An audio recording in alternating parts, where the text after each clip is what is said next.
আমাদের দেশে আসলে ইঞ্জিনিয়ার আর কারিগর সবই বলেন না কেন আছে দেশের শক্তি, আমাদের দেশে মেধাবী লোক।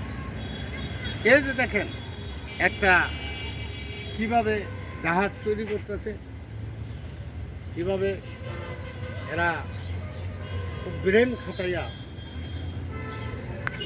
এই লেখাপড়া ছাড়াই যদি এই ইঞ্জিনিয়ারিং ব্যবসাটা শুরু করছে না, তারা লেখাপড়া করেছে, তাদের ভিতরে মেধাবী আছে, শিক্ষা আছে, শিক্ষা অঙ্গন এমনভাবে তারা টেকনিক্যালি কাজে লাগাইছে। এই জাহাজটা যদি তারা তরে করত তাদের ব্যয়বহুল খরচ হতো, তাই এরা এই পিডাব্লিউটির উপরে এটা বানাইতেছে। খুব সুন্দর লাগছে, অল্প সময় শেষ হয়ে যাবে কাজ, তাদের প্রায় শেষের পথে। এখন নদীতে তারা পানিতে জাহাজ ভাসাই। সঠিক মাপ থাকতে হবে সব জায়গায়, সঠিক ওজন থাকতে হবে সব জায়গায়।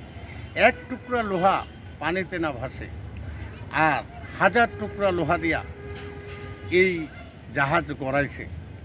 আবার এই জাহাজটা কি এই পানিতে ভাসাই দেবে, ইঞ্জিন দিয়া চলবে।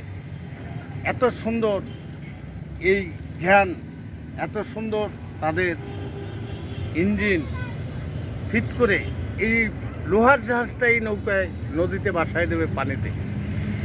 এটা তাদের কারিগরি, কিভাবে আল্লাহ এই মেধা শক্তি তাদেরকে দিতে বলা বাহুল্য। তাই আজকে আমরা এই জাহাজের তৈরি দেখলাম, কাজ প্রায় সম্পূর্ণর কাছে, অল্প দিনেই এখন ভাসাই দেবে পানিতে।